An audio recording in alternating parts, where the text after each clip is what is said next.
Somewhere in the Milky Way right now, a white dwarf star, no bigger than Earth, is quietly stealing material from its neighbor, atom by atom, until it crosses an invisible mass limit and detonates with the force of an entire galaxy's starlight condensed into a single point.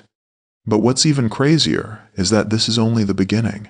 There are at least 11 distinct ways a star can die in fire, and each one destroys itself by a completely different rule of physics. Some collapse in silence. Some explode without dying at all. And one of them ends with no explosion whatsoever, just an entire star vanishing as if it were never there. This is every type of supernova, ranked from the merely catastrophic to the reality-bending, and by the time you reach type 11, you will understand why some stars die twice. Type 1 on this list is the type 1 supernova, and it doesn't require a giant star at all. It comes from a dead white dwarf, an Earth-sized ember left over from a star like our Sun, feeding off a companion, until it reaches 1.4 times the mass of our Sun. At that exact threshold, the whole star ignites at once in less than a second, releasing more energy than the Sun will produce in its entire 10 billion year lifetime. No core collapse, no black hole, just total annihilation from the inside out. Astronomers use these because they explode with almost identical brightness every time, which is how we measured the universe expanding in 1998. But calibrating distance is the gentle version of this story. The next type doesn't wait for a companion star to feed it. It runs out of fuel entirely on its own. That leads directly into type 2, the type IC supernova, and this one belongs to a massive star that has already stripped itself bare. Before it dies, it loses its outer layers of hydrogen and helium into space, either through violent stellar winds or a hungry companion star pulling the layers away. What's left is a naked core of carbon and oxygen, sometimes only a few times the mass of our Sun, collapsing in under a second once its nuclear furnace shuts off. These are the supernovae most closely linked to long gamma-ray bursts, beams of radiation so focused that if one pointed directly at Earth from the right distance, it could strip away our atmosphere's protective ozone layer. But even that isn't the strangest way a massive star can be stripped. The next type still holds onto one layer, the last one didn't. Type 3 is the type Ib supernova, and it is the close, slightly gentler cousin of the last entry. This star keeps its helium shell right up until collapse, while shedding its hydrogen just like type IC did. The difference sounds small, one layer of gas, but it changes the entire signature of the explosion, the color, the spectrum, the story the light tells us millions of years later. These stars are thought to originate from binary systems, where a partner star has been slowly cannibalizing its neighbor for millions of years before the final collapse. Picture two stars locked in a slow gravitational struggle, one growing thinner and thinner until it finally gives out. But not every massive star loses its layers before it dies. The next one on this list keeps almost everything, and that changes the entire shape of the blast. Which brings us to type 4, the type 2Ib supernova, a strange in-between star that keeps most of its hydrogen but not quite all of it. Early on, its light curve looks like a standard hydrogen-rich explosion. Then, within days, the hydrogen signature fades, and a different element pattern takes over, as if the star is revealing a second identity mid-explosion. This happens because the star lost only its outermost hydrogen envelope to a companion, not the layers underneath. It is one of the few supernova types that can visibly change its own classification while astronomers are still watching it happen. But here is the unsettling part. If a star this size were closer to home, this transformation would not just be a curiosity in a telescope, which raises the question, what happens when the surrounding gas itself becomes part of the explosion? Type 5 answers that question directly. This is the type I in supernova, and the N stands for narrow, referring to the tight glowing emission lines produced when the explosion's blast wave slams into gas the star had already shed years earlier.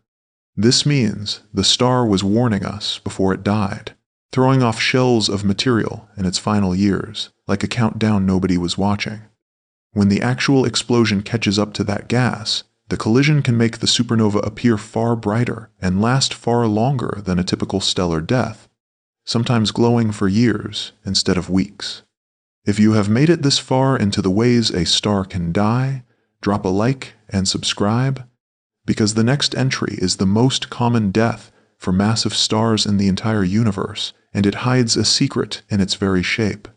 Type 6 is the type 2P supernova, the P standing for plateau, because after the initial explosion, its brightness stays nearly flat for months instead of fading normally.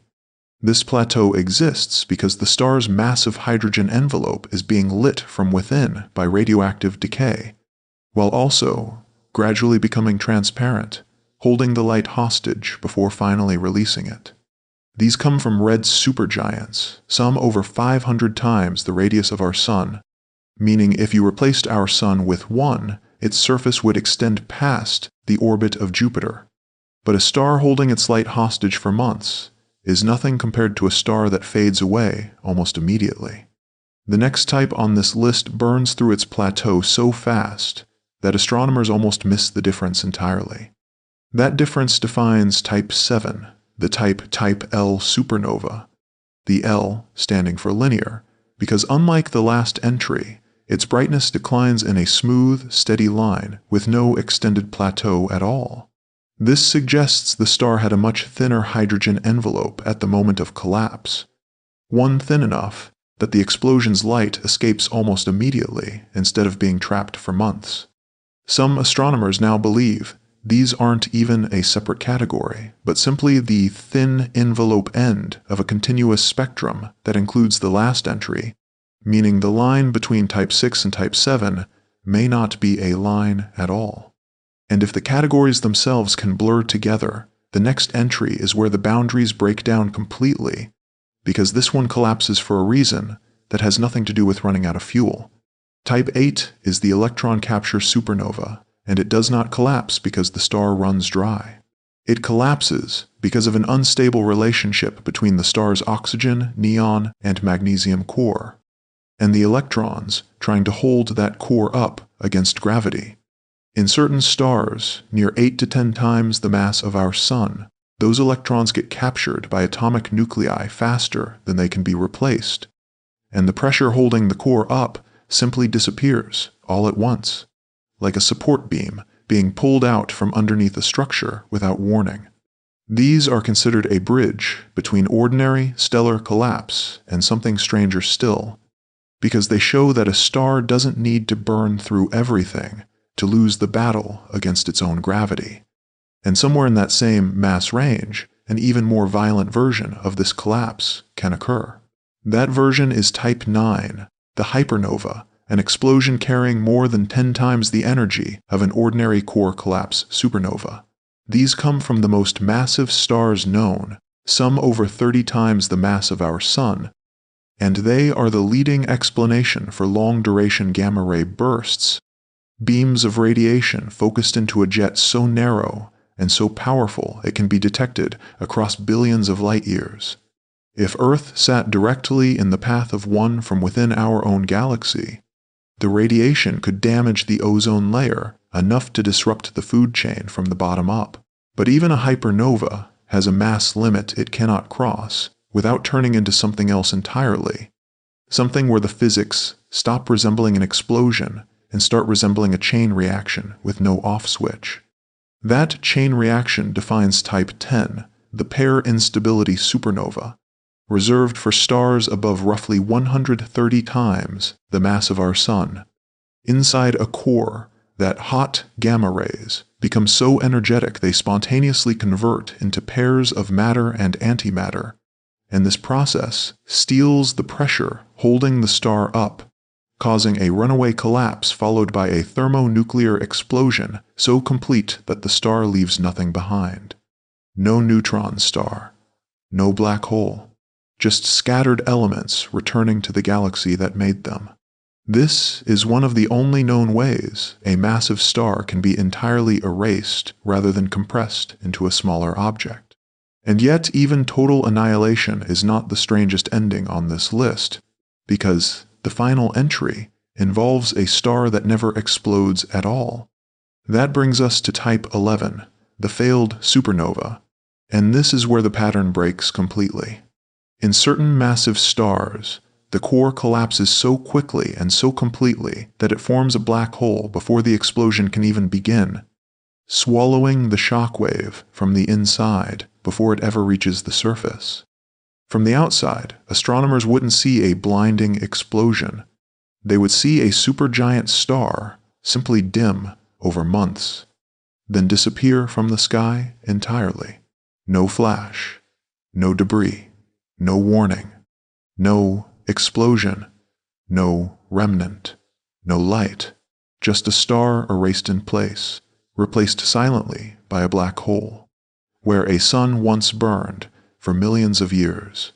11 ways for a star to die, and only one of them ends in total silence.